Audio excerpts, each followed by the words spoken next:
Assalamualaikum warahmatullahi wabarakatuh.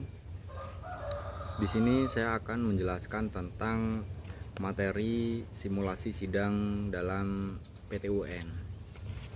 Nah, di sini ada beberapa peran yang akan saya jelaskan. Yang pertama adalah peran dari hakim. Definisi hakim adalah pejabat yang berwenang untuk memeriksa dan memutuskan sengketa di dalam PTUN.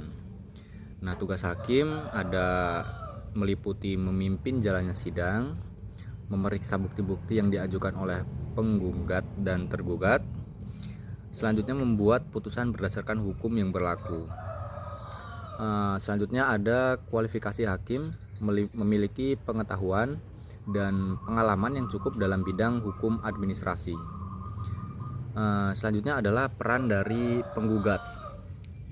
Definisi penggugat itu sendiri adalah pihak yang mengajukan gugatan ke dalam PTUN.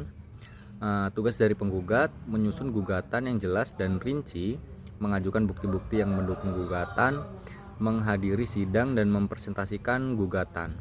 Kualifikasi penggugat memiliki kepentingan langsung terhadap objek yang disengketa. Selanjutnya ada peran tergugat. Definisi tergugat itu sendiri adalah pihak yang digugat oleh penggugat. Nah, tugas dari tergugat menyusun jawaban yang jelas dan rinci, mengajukan bukti-bukti yang mendukung jawaban. Selanjutnya ada menghadiri sidang dan mempresentasikan jawaban. Kualifikasi tergugat memiliki kepentingan langsung terhadap objek yang disengketa. Assalamualaikum warahmatullahi wabarakatuh. Saya Aditya Nanda Putra dengan NPM 222102023 dari HTNE. Di sini saya akan menjelaskan materi saya, yaitu yang kedua adalah tentang gugatan, jawaban, dan replik. Langsung saja kita ke materinya. Yang pertama ada gugatan. Gugatan sendiri memiliki pengertian adalah permohonan tertulis yang diajukan oleh penggugat kepada pengadilan yang berwenang untuk menyelesaikan sengketa perdata. Berikutnya adalah struktur gugatan. Yang pertama ada kepala surat, ditunjukkan kepada ketua pengadilan negeri. Lalu kedua ada identitas para pihak, penggugat dan tergugat. Ketiga ada posita, uraian, fakta hukum, dan peristiwa.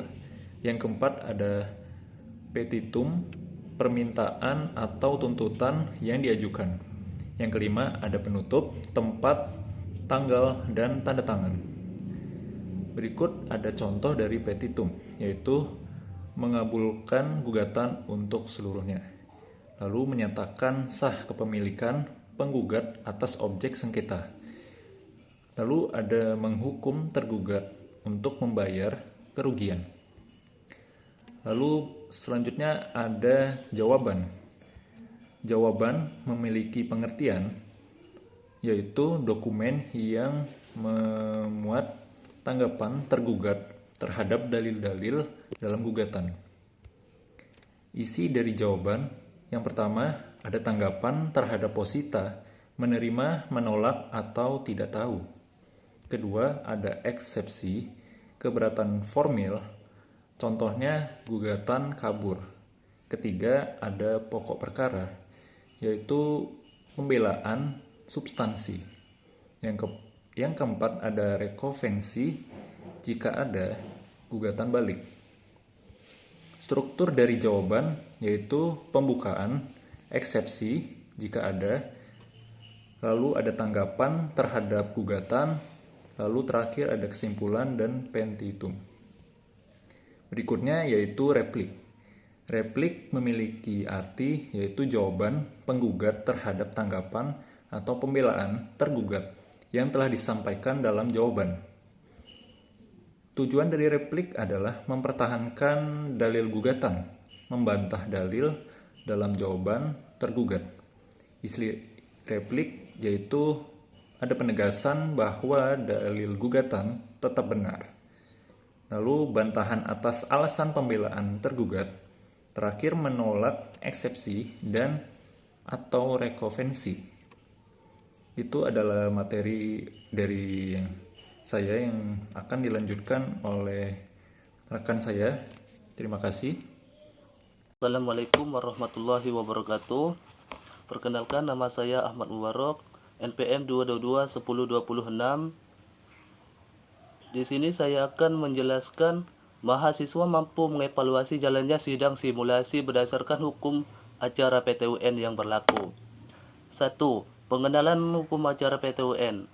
1. Definisi PTUN, penjelasan tentang pengadilan tata usaha negara, yaitu lembaga peradilan yang menyelesaikan sengketa dalam administrasi antara warga negara dan badan hukum dengan pejabat atau instansi pemerintah. 2. Tujuan dan fungsi PTUN untuk melindungi hak-hak masyarakat dalam hubungan administratif dengan pemerintah. 3.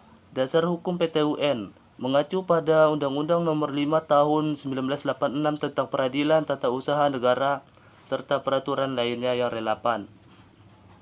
2. Prosedur sidang PTUN. Pendaftaran gugatan. Menjelaskan prosedur pendaftaran gugatan di PTUN termasuk siapa yang dapat mengajukan gugatan dan syarat-syaratnya. 2. Persidangan. Tahapan-tahapan dalam persidangan PTUN mulai dari pembacaan gugatan, pemeriksaan hingga pembacaan keputusan. 3. Substansi persidangan. Mahasiswa diajarkan untuk mengidentifikasikan jenis persidangan seperti persidangan perkara yang bersifat permohonan dan sebagainya. 3. Evaluasi jalannya sidang. Evaluasi prosedural. Mahasiswa diajarkan untuk mengevaluasi apakah prosedur yang berlaku sudah sesuai dengan hukum acara PTUN yang berlaku, seperti kewajiban adanya pemberitahuan gugatan, surat panggilan yang sah, dan sebagainya. 2. Evaluasi materi persidangan. Mahasiswa harus mampu menilai bukti yang diajukan dalam sidang relevan dan sah menurut hukum. 3. Evaluasi keputusan hakim. Mahasiswa dapat menganalisis apakah keputusan hakim sudah sesuai dengan peraturan hukum acara yang berlaku. 4. Studi kasus. Memberikan studi kasus berupa simulasi sidang PTUN yang dapat dievaluasi oleh mahasiswa. Mereka harus mampu mengidentifikasi apakah ada penyimpangan prosedural atau material dalam jalannya sidang. Begitu saja yang saya dapat sampaikan. Saya akhiri. Wabillahi taufiq wal hidayah. Wassalamualaikum warahmatullahi wabarakatuh.